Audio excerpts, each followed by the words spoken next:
Welcome to my YouTube channel Sangharshi classes. मैं राघवेंद्र पटेल मैं sir Raghavendra Patel आप सभी स्टूडेंटों का संघर्षी क्लासेस में हार्दिक स्वागत करता हूं। मैं आज आप लोगों के लिए क्लास में लेकर के आया हूं जो बोर्ड एग्जाम में 100% पूछे जाने वाला क्वेश्चन है, वो है 3 नंबर का क्वेश्चन। कितने नंबर का क्वेश्चन स्टूडेंटों? 3 नंबर का क्वेश्चन। जो 3 नंबर का क्वेश्चन ये आता है, अब एक चीज और ध्यान देना, जिस लास्ट में क्वेश्चन पूछा जाता है, अभी हम बोर्ड एग्जाम के आप लोगों को पेपर में बताएंगे, देखो कैसे पूछा जाता है क्वेश्चन। बहुत सारे चलचित्र लेके जाते हैं, बहुत सारे चलचित्र लेके रहते हैं, उसमें आप लोगों को छांट करके एक चलचित्र का वर्णन करना पड़ता है। तो झांसी जिला वाले स्टूडेंट ध्यान देना, झांसी जिला के लिए आप लोगों को चॉइस करना है कि जय सुभाष का चलचित्र लिखना है। जय सुभाष के आप लोगों को 2 क्वेश्चन मिलेंगे पेपर में, एक जय सुभाष का चलचित्र रहेगा, एक जय सुभाष के साहित्य की कथा वस्तु लिखने को मिलेगी, जो आप लोगों को किताब और मॉडल में लगभग 6 से 7 सर्ग मिल जाएंगे। किसी में 5 सर्ग मिल जाएंगे, किसी में 7 सर्ग मिल जाएंगे, मतलब वो हेडिंग सहित रहते हैं। अब चलचित्र का कई लोगों का मतलब है सर जी इसको याद कैसे करें, सर जी हमें याद नहीं होता है, हम इसको याद कैसे करें, आप इसका तरीका बताइए। तो मैं आप लोगों के लिए तरीका भी लेकर के आया हूँ कि आप लोगों को कौन कौन से पॉइंट मैंने याद करना है और कौन कौन से पॉइंट याद करके आप लोगों को किस टेक्निक के माध्यम से लिखना है। तो मैं आज आप लोगों के लिए लेकर के आया हूँ जो 3 नंबर का क्वेश्चन है वो चलचित्र से रिलेटेड, तो एक 6 नंबर का क्वेश्चन रहता है वो आपका निबंध से रिलेटेड है, जो आप लोगों को स्क्रीन पर दिख भी रहा होगा। निबंध क्या होता है, निबंध हम किस प्रकार से लिखें जिससे हमें एग्जाम में अच्छे से अच्छे और पूरे में पूरे नंबर प्राप्त हो सके, उसकी भी मैं टेक्निक लेकर के आप लोगों के सामने आया हूं। तो आप लोगों को पहले हम बताएंगे चलचित्र के बारे में, फिर इसके बाद आप लोगों को समझाएंगे कि निबंध क्या होता है। तो चलचित्र का पहले आप लोग मतलब समझिए स्टूडेंट। चलचित्र आखिर होता क्या है? चरित्र मतलब किसी के भी चरित्र का हम वर्णन कर सकते हैं, चित्रण मतलब उनका वर्णन करना, चित्रण करना, वो चलचित्र के अंतर्गत लिखा जाता है स्टूडेंट। समझ गए स्टूडेंट? तो चलचित्र आखिर मतलब हमें कौन कौन सी चीजें याद करना है और किस प्रकार से लिखना है। जय सुभाष का आप लोगों ने सभी लोगों ने नाम सुना होगा, सुभाष चंद्र बोस का। जय सुभाष, तो उसमें क्वेश्चन में आता है जय सुभाष खंड काव्य के आधार पर या जय सुभाष खंड काव्य के आधार पर जय सुभाष का चलचित्र लिखिए।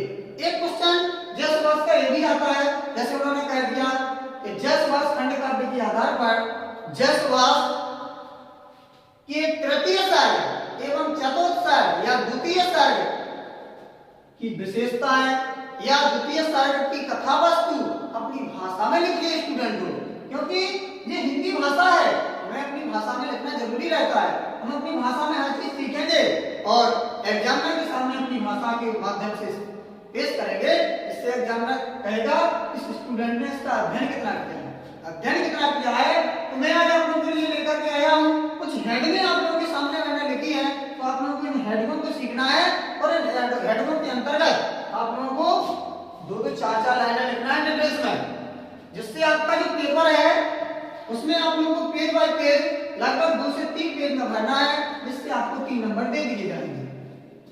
अगर आपकी राइटिंग डिस्टर्ब है इधर-उधर, तो आप लोगों को राइटिंग सुधार के ही लिखना है, मतलब इस तरीके से लिखना है जिससे एग्जामिनर ये कहे कि चलो स्टूडेंट ने सही लिखा है। स्टूडेंटों आप लोगों को पेज में किसी प्रकार की कटिंग नहीं करना है। अगर आप लोगों ने कटिंग की तो एग्जामिनर आप लोगों की कॉपी सीधी बात ये है कि वो गंदी दिखने लगेगी वहां पर, और अच्छी तरीके से साफ तरीके से नहीं दिखेगी तो एग्जामिनर आपके नंबर काट सकता है। इसलिए आप लोगों को ऐसे शो करके वहां पर लिखना है, इस तरीके के अकॉर्डिंग लिखना है, जिससे कॉपी में कटिंग ना हो, साफ साफ लिख सके, एग्जामिनर को साफ साफ समझ में आना जरूरी है। अब जरूरी नहीं है कि आप लोग किस तरीके से लिखें, इसलिए अपनी स्पीड उसी तरीके से बनाए रखें, क्योंकि आप लोगों का जो समय रहेगा वो 3 घंटा 15 मिनट का होगा। इसमें आप लोगों को हर क्वेश्चन एक टारगेट के अकॉर्डिंग लिखना है और अपने अच्छे नंबर प्राप्त करना है। जैसे आप लोगों को यहाँ पर क्वेश्चन में जिस प्रकार से कहा जाए लास्ट का क्वेश्चन होता है, इसका क्वेश्चन होता है ये लास्ट का क्वेश्चन, जितने नंबर का क्वेश्चन रहेगा तो यहाँ पर हम क्वेश्चन नंबर नंबर डाल देंगे और उत्तर में जी हेडिंग जरूर डाल देंगे, क्योंकि आप लोग क्या करना है स्टूडेंटों, दो क्वेश्चन पूछे जाते हैं जय सुभाष खंड काव्य के आधार पर, एक चरित्र एक सर्ग के बारे में। अब सर्ग में आप लोग कंफ्यूज हो सकते हैं कि जय सुभाष की तृतीय सर्ग में क्या विशेषताएं बताई गई है, जय सुभाष की तृतीय सर्ग में क्या कहानी बताई गई है, चतुर्थ सर्ग में क्या कहानी बताई गई है, तो आप लोग इस पर शायद कंफ्यूज हो सकते हैं। इसलिए आप लोग इस क्वेश्चन को अटेम्प्ट जरूर करना जो झांसी जिला से बिलोंग करते हैं। और आप लोगों को एक चीज और ध्यान देना, क्योंकि यूपी के कई जिले हैं, इसमें ऑप्शन जरूर रहता है कि आपके जिले में कौन सा चरित्र मोस्ट है, कौन सा हमें करना है, क्योंकि आप झांसी जिले से बिलोंग करते हैं तो कई प्रकार के आपको चरित्र मिलेंगे, तो झांसी जिला वाला जय सुभाष का ही करना है। अगर आप दूसरा चरित्र करके आओगे तो आपके नंबर कट सकते हैं। समझ में आया स्टूडेंट बात? इसलिए और जो कोई और जिला से है, जैसे जालौन जिला से हो या कोई भी यूपी के जिला हो उससे बिलोंग करता है, तो अगर अपनी किताब में और अपने मॉडल में उस जिला का नाम जरूर देखें कि हमारे जिला में आकर कौन सा चरित्र पूछा जाना है, कौन सा चरित्र पोस्ट है, तो हमें उस चरित्र को ही अटेम्प्ट करना है। समझ में आया स्टूडेंट बात? तो आप लोगों को लिखने का तरीका मैं बताऊं तो आप लोगों को इस प्रकार से हेडिंग डालनी है, तो इस प्रकार से हेडिंग वहां पर फिल करना है। वहां पर जब आप लोग लिखोगे तो अच्छी देखो दूर से कितनी हैंड राइटिंग में दिख रही है हेडिंग, और इसीलिए इसी प्रकार से पेपर में एग्जामिनर के सामने दिखना चाहिए।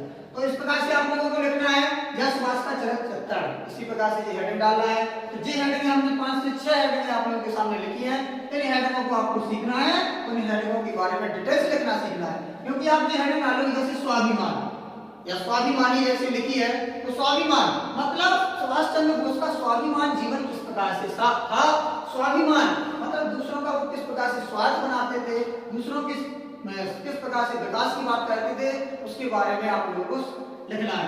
जैसे ये लिखा है प्रभावशाली वक्ता, मतलब वो किस प्रकार से स्पीकिंग देते थे, इस प्रकार से वो बोलते थे, वो किस प्रकार से प्रभावशाली वक्ता थे, उनके बारे में आप लोगों को बनाना है।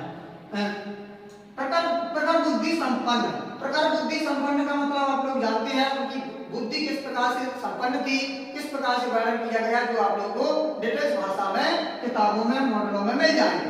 ठीक है। इसके बाद समाज सेवी मतलब समाज के प्रति वो किस प्रकार से सेवा करते थे, इसके बारे में आप लोगों को लिखना है। और सच्चे देशभक्त, उन्होंने देश के प्रति किस प्रकार से भक्ति की है, देश के प्रति उन्होंने किस प्रकार से अपना जीवन बिताया है, तो लोगों को किस प्रकार से सहायता प्रदान की है, देश के प्रति उन्होंने क्या क्या काम किया है, क्योंकि जो इतिहास में जिसका नाम जाना जाता है तो उसने अच्छे कर्तव्य किए होंगे, अच्छे कर्म किए होंगे, इसलिए तो हम और आप उनका इतिहास में नाम जानते हैं, इसलिए तो उनका इतिहास में नाम छपा रहता है। जैसे लास्ट हेडिंग लिखी है सर्वप्रिय नेता, सर्वप्रिय नेता, सर्वप्रिय नेता का मतलब है सबसे प्रिय नेता किस प्रकार से थे, सुभाष चंद्र बोस, मतलब जय सुभाष का चरित्र आप लोगों को इस प्रकार से हेडिंग डालना है। उनके अंदर 4 से 6 लाइनें लिखना है, जिससे आपके 2 से 3 पेज भर सकते हैं। और आप लोग इस प्रकार से अगर चरित्र वहां पर लिख करके आते हो और अच्छी राइटिंग में लिख करके आते हो तो आपको नंबर पूरे दिए जाएंगे, क्योंकि एग्जाम में कभी नंबर काटने की कोशिश नहीं करता है। अगर आपकी कॉपी अच्छी तरीके से लिखी है तो एग्जाम में क्या दिक्कत है नंबर देने में। इसलिए स्टूडेंट आप लोग इस प्रकार से ध्यान देना। और फिर मैंने आप लोगों को समझाने की कोशिश की है, समझाने के लिए मैं आया हूँ कि निबंध किस प्रकार से लिखते हैं, जिसे हम इंग्लिश में ऐसे के नाम से जानते हैं। तो इंग्लिश में भी ऐसे पूछा जाता है और हिंदी में निबंध पूछा जाता है, वो 6 नंबर का क्वेश्चन रहता है। तो सबसे पहले आप लोग पेपर देख लीजिए स्टूडेंट। आपकी स्क्रीन पर लास्ट क्वेश्चन दिख रहा है, वो चरित्र से रिलेटेड है। किससे रिलेटेड है? चरित्र से। इतने सारे जे क्वेश्चन पूछे गए, इतने सारे जे क्वेश्चन पूछे गए हैं और इसके इस साइड में भी जे क्वेश्चन पूछे गए हैं जो चरित्र से ही रिलेटेड है। इनमें से हमें क्या करना है? एक चरित्र लिखना है। क्या कौन सा लिखना है स्टूडेंटों? तो जय सुभाष का पहले नंबर पे ही है और 2 क्वेश्चन पूछे गए हैं जय सुभाष के चरित्र से रिलेटेड। इसमें से आप लोगों को क्या करना है? इतने सारे क्वेश्चनों में से आप लोगों को एक क्वेश्चन अटेम्प्ट करना है। वो हमने आप लोगों को समझाया है कि किस प्रकार से आप लोगों को झांसी जिला में आप लोगों को यही सीखना है। समझ में आएगा? क्योंकि जो चरित्र होता है वो जिला बाय जिला के ऊपर डिपेंड करता है। इसके बाद आप लोगों को इसके पहले क्वेश्चन दिख रहा है वो निबंध से रिलेटेड है। किससे रिलेटेड है? निबंध। उनमें लिखा है निम्न में से किसी एक विषय पर निबंध लिखिए, तो आप लोगों को 3 से 4 निबंध दिए जा सकते हैं और 3 से 4 निबंधों में से आपको एक निबंध अटेम्प्ट करना है। इसलिए वो निबंध लिख करके हमने तरीका आप लोगों को बताया। आप लोग कहोगे सर जी इसको याद कैसे करें, तो आप लोगों को कोई चीज रटना नहीं है, मॉडलों से आप लोगों को, किताबों से आप लोगों को कोई चीज रटना नहीं है, याद नहीं करना है। आप लोगों को क्या करना है, उसका अध्ययन करना है। ऐसे अध्ययन करना है कि जिससे हम पेपर में अच्छी तरीके से लिख सकें। आप लोगों को कोई चीज याद इस प्रकार से नहीं करना है, याद करना है तो अध्ययन करके करना है। आपको कोई चीज रटना नहीं है, क्योंकि रटन तो विद्या हमेशा नहीं रहती है। जो अध्ययन किया होगा तरीका होता है, उसको हम कभी भी जो चीज एक बार याद कर लेते हैं वो हमेशा के लिए याद हो जाती है। इसलिए आप लोगों को अध्ययन करने की ही कोशिश करना है। तो निबंध में सबसे पहले आप लोगों को किसी भी टॉपिक पर याद है, जैसे हम पर्यावरण प्रदूषण पर हम बता दें, तो पर्यावरण प्रदूषण पर निबंध लिखो। मोस्ट हम अभी आप लोगों को बता भी रहे हैं कि किस प्रकार से निबंध आ सकते हैं। देखो आप लोगों को इस चीज पर नहीं रहना है कि कोई भी निबंध, मतलब कोई भी निबंध आ जाए तो हमें लिखना किस प्रकार से, अपनी भाषा में ही लिखना का तरीका सीखना है। मतलब निबंध का मतलब जो है उस टॉपिक के अंतर्गत हम क्या क्या जानते हैं। जैसे पर्यावरण प्रदूषण है, तो पर्यावरण प्रदूषण के सारी चीजें, बहुत सारी चीजें हम जानते हैं। तो पहली हेडिंग स्टूडेंट को आप लोगों को डालना है प्रस्तावना। क्या डालना है, प्रस्तावना। प्रस्तावना का मतलब होता है, इंग्लिश में क्या कहते हैं इसे, इंट्रोडक्शन कहते हैं। तो प्रस्तावना का मतलब होता है, हम प्रस्तावना का जो वास्तविक अर्थ होता है या वास्तविक जो तरीका होता है, इसकी भूमिका बनाना। जैसे भूमिका का मतलब क्या होता है, आप लोग कहोगे भूमिका की होती क्या है। जैसे हम पर्यावरण प्रदूषण के अंतर्गत लिख रहे हैं, तो पर्यावरण प्रदूषण से हम शुरुआत कैसे करें, वो प्रस्तावना के अंतर्गत लिखा जाता है। मतलब हम इसके बारे में किस प्रकार से जानते हैं वो लिखेंगे हम प्रस्तावना के अंतर्गत। अब पर्यावरण प्रदूषण के प्रस्तावना हेडिंग डालने के बाद उसके अंतर्गत लिख दो 4 से 6 लाइन, मतलब 8-8, 10-10 लाइन, जितना हमको जो कुछ भी आता है, क्योंकि हम पढ़ेंगे उससे तो कुछ ना कुछ हम अध्ययन तो जरूर करेंगे। और कुछ ना कुछ अध्ययन करने के बाद आप लोगों को नियम और क्रम से नहीं लिखना है कि आप लोगों ने सोची कि किताबों से लाइनें रट लाई और गई रटी हुई लाइनें पेपरों में लिखने की जरूरी नहीं है। आप लाइन को इधर उधर चेंज कर सकते हो, अपनी भाषा अपने तर्क में लिख सकते हो। यही हिंदी का मतलब होता है, यही पढ़ाई का मतलब होता है, यही अध्ययन करने का मतलब होता है। इसलिए स्टूडेंट को आप लोगों को ध्यान देना है। और बीच में आप लोग हेडिंग पे कुछ भी डाल सकते हो पर्यावरण प्रदूषण के अंतर्गत। जैसे हमने हेडिंग डाल दी पर्यावरण प्रदूषण के प्रकार, प्रकार मतलब इनके टाइप बता दो। पर्यावरण प्रदूषण के प्रकार, उसमें हेडिंग उसके अंतर्गत आप लोग लिख दो पर्यावरण प्रदूषण के प्रकार निम्न होते हैं। निम्न के अंतर्गत आप लोग जितने प्रकार के जानते हो उतने लिख दो। ध्वनि प्रदूषण हो गया, जल प्रदूषण हो गया, वायु प्रदूषण हो गया, और बहुत सारे प्रदूषण होते हैं, तो उनके बारे में आप लोग हेडिंग सहित डाल करके उनके अंतर्गत लिख सकते हो, जिससे आपके 3-4 पेज भर जाए, जिससे आप लोगों को अच्छे से अच्छे नंबर प्राप्त हो सके। क्योंकि ये 6 नंबर का क्वेश्चन रहता है, तो आप लोग ये नहीं सोचना कि 1 नंबर या 1 पेज में हमने लिखा दिया तो आप लोगों को एग्जामिनर पूरे नंबर दे देगा। आप लोगों को हेडिंग साइड डालना पड़ेगा। और लास्ट की हेडिंग स्टूडेंट को ध्यान देना, आप लोगों को लास्ट की हेडिंग डालना है उपसंहार। उपसंहार जिसे हम क्या कहते हैं, कंक्लूजन के नाम से जानते हैं। समझ में आया स्टूडेंट को? इसलिए ये हेडिंग जरूर आप लोगों को डालना है। पहली हेडिंग प्रस्तावना, लास्ट की हेडिंग उपसंहार। उपसंहार के बारे में, उपसंहार का मतलब क्या होता है, हमने इसका अंत कर दिया।